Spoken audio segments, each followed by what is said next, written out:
झारखंड में गैंगस्टर अमन साहू का आतंक है। उसके सूत्रों ने एटीएस के डीएसपी और एक दरोगा पे गोली चलाई है। बड़े बड़े कोयला व्यापारियों से वो रंगदारी मांगता है। रंगदारी की रकम नहीं देने पर हत्या करा देता है। जेल से ही जो है वह अपना गैंग चला रहा है, रंगदारी का धंधा चला रहा है। हमारे साथ सत्ता पक्ष के एक बहुत बड़े और मजबूत नेता राजेश ठाकुर हैं, झारखंड कांग्रेस के अध्यक्ष हैं। राजेश जी, झारखंड तो गैंगस्टर्स के लिए नहीं जाना जाता था, नक्सलवाद यहाँ था, लेकिन अब ये सब हो रहा है। देखिए, एक आधा ऐसी घटना घट जाती है, और घटना कब घटती है? जब उसको पकड़ने की कोशिश की जाती है।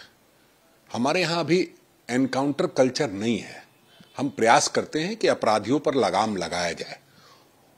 उस निमित्त अगर कोई ऐसी घटना हुई तो उस पर कोई दल के लोग बयानबाजी तो कर रहे हैं, लेकिन इससे लगता है कि पुलिस का मनोबल कमजोर होता है। एक तो उन्होंने जनता के लिए गोली खाने का काम किया, जनता की सुरक्षा के लिए, जनता के सम्मान के लिए, और दूसरे उस पर राजनीति हो, ये ठीक नहीं है। मैं समझता हूं कि राज्य सरकार इस मामले पर पूरी तरह से गंभीर है, और आज ही गृह सचिव ने इसकी बैठक ली है, और समस्त जिलों के जो एसएसपी हैं, एसपीज हैं, डीजीपी और तमाम आईजी, डीआईजी, सभी रैंक के पुलिसगण बैठे हैं।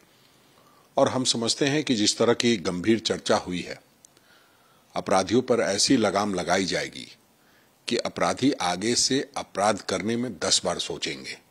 हम लोग पूरी तरह मुस्तैदी से काम कर रहे हैं, और हम समझते हैं हमारी पुलिस जो है गंभीरता के साथ तमाम जो इस तरह के अपराधी हैं उस पर विचार कर रही है कि कैसे जेल से इस तरह की बात हुई है तो जेल पर भी नकेल कसा जाएगा, कि अगर इस तरह की कहीं कोई बात है तो उसको देखा जाएगा।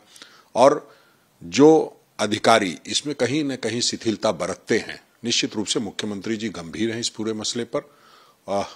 कार्रवाई भी होगी अगर कोई जो इस तरह की घटना होती है या इस तरह के अपराधी पनपते हैं और उसको रोकने में अधिकारी असफल हैं, तो ऐसे अधिकारियों को चिन्हित भी किया जाएगा। जो कुख्यात हैं, क्या दूसरे राज्यों में उनको ट्रांसफर किया जाएगा जो जेल में बंद है? नहीं, बिल्कुल, ऐसे पहले भी हुआ है। कई कुख्यात लोगों को दूसरे जेल भेजा गया है, दूसरे राज्यों में, और जब उनका आतंक बढ़ जाता है तो इस तरह के कई डिसीजन लेने पड़ते हैं। उसी को हम लोग तड़ीपार बोलते हैं। तो आप जानते हैं तड़ीपार को हम लोग बर्दाश्त नहीं करेंगे। जैसे अमन साहू जो है, उम्र 27 साल है और सबसे कुख्यात गैंगस्टर बन चुका है। कोयला कारोबारियों को डायरेक्ट उसके गुर्गे धमकाते हैं, और जो रंगदारी नहीं देता है उसकी सीधी हत्या हो जाती है। तो कई खबरें आ रही हैं कि कई कोयला कारोबारी ट्रांसपोर्टर्स डरे हुए हैं और डर से भूमिगत हो गए। देखिए, ये तो देखना पड़ेगा कि कहीं उसको सह कौन देता है। ये ठीक है, कुछ कोयला कारोबारी जो सही करते होंगे वो डरे हुए होंगे, कुछ लोग जो उसके साथ इन्वॉल्व होंगे वो दूसरे टाइप से डरेंगे। इन सारी चीजों का तो खुलासा करना पुलिस का काम है। पुलिस को ये देखना पड़ेगा कि किस परिस्थिति में इस तरह की चीजें सामने आई हैं, और कैसे एक 27 साल का लड़का इतना बड़ा गुंडा हो जाता है। और आप देखेंगे तो ये पिछले कई सालों की बात है।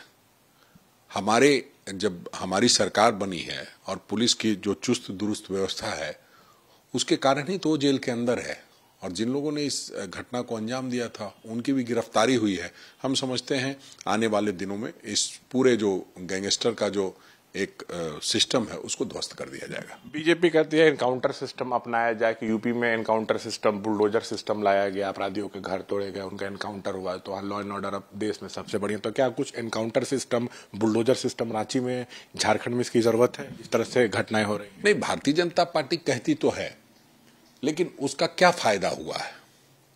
पूरे यूपी में पुलिस से बड़ा कोई सरगना नहीं है जो पुलिस के साथ नहीं है। और जिस तरह की घटनाएं सामने आती है, आज ही देख रहा था किस तरह से धमकाया जाता है पुलिस के द्वारा, ये ठीक नहीं है।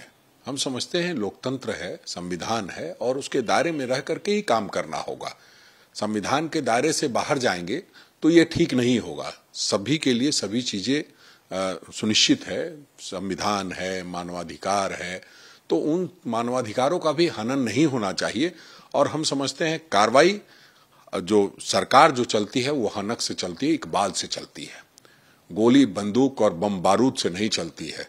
जो लोग इस तरह की बात करते हैं वो हम समझते हैं कि लगातार जो आपने देखा है कि हम फिर भी महात्मा गांधी के चाहने वाले लोग हैं और अहिंसक तरीके से बहुत बड़ा जवाब दे सकते हैं, जैसे हमने अंग्रेजों को दिया है। जो लोग हिंसा की बात करते हैं वो गॉडसे की बात करते हैं, हम गॉडसे की बात नहीं गांधी की बात करते हैं। लेकिन ये राज्य की जनता को आश्वस्त करते हैं कि किसी भी तरह का अपराध सरकार कतई बर्दाश्त नहीं करेगी। तो ये थे राजेश ठाकुर, बड़ा बयान दे रहे हैं कि जो कुख्यात गैंगस्टर जेल में बंद हैं उनको दूसरे राज्यों में शिफ्ट किया जा सकता है। जो संगठित आपराधिक गिरोह है उनका खात्मा होगा, गैंग्स पर नकेल कसी जाएगी। जो गैंगस्टर जेल से गैंग चला रहे हैं उन पर भी जो है सख्त कार्रवाई होगी। और जो अफसर होते हैं, सरकारी अधिकारी काम में लापरवाही बरतेंगे तो उन पे भी एक्शन होगा। राजेश ठाकुर कर बता दें, अमन साहू जो है उसका पूरे झारखंड में आतंक हो गया है। 27 साल की उम्र में झारखंड का सबसे कुख्यात गैंगस्टर बन गया है।